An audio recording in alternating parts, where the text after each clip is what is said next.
Hey guys, welcome to On My Shelf. Today I'm talking about how to make a schedule that will increase your productivity. In my life, schedule is pretty much everything. I talked last week about how we run a pretty tight ship over here in the Tolson home, but I also run a really tight ship with my work schedule. Part of this is because I only have 5 hours a day to work, and that means I have to make the most of my time. A schedule has helped me become incredibly productive, logging between 45,000 and 65,000 words a week. When people ask me how I possibly write that much, when I really only have 2 hours a day when I actually sit down to write, I always tell them that my secret is my schedule. That said, here is the step-by-step process I have for creating a schedule and also tweaking my schedule when I've found that something doesn't quite work. Step 1. Start with all the time you have. I usually map all of this out on a whiteboard. I write down all the time I have at my disposal, and then I try to organize that time into blocks. Sometimes I'll put a little note on one day when I know my boys have a habit of coming to see me at a particular time, which would be a good time to schedule a break. I also have about an hour of work time every day that I do while my boys are doing their silent reading time, which means during that time I have to schedule lighter work that can stand interruptions. Once you have all the time available to you in a week all written down, move on to step 2. List everything you'd like to accomplish in a week. I publish several blog posts every week, and I keep word count goals for the week, so this all gets written down. I also account for emails I'll need to send out, or business things I'll need to do, or any editing that needs to happen. I have separate blocks dedicated to writing fiction, writing blogs, writing nonfiction books, brainstorming, editing, reading, working on submissions, business tasks, and creating social media content and newsletters, which, now that I think about it, should probably be renamed a marketing block.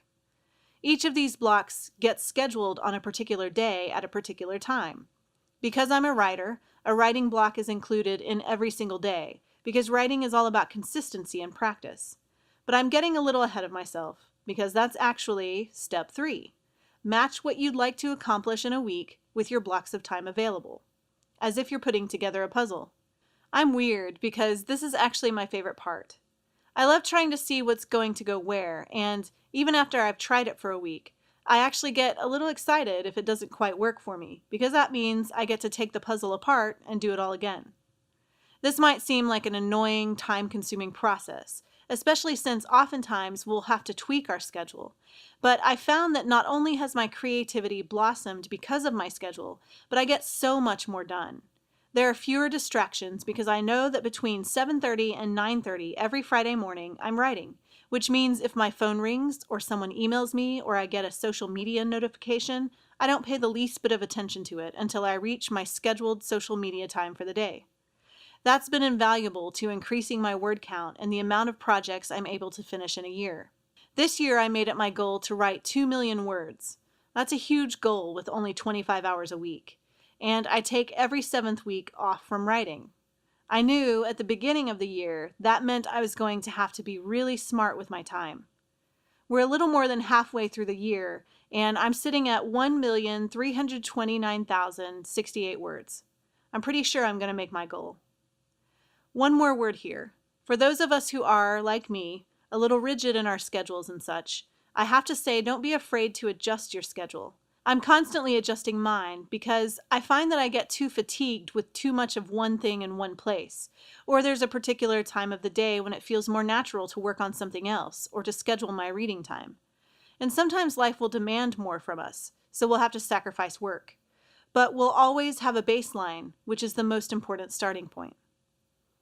Visit thiswriterlife.com for more tips on writing and publishing, and to get a free guide to writing a book in only 30 minutes a day.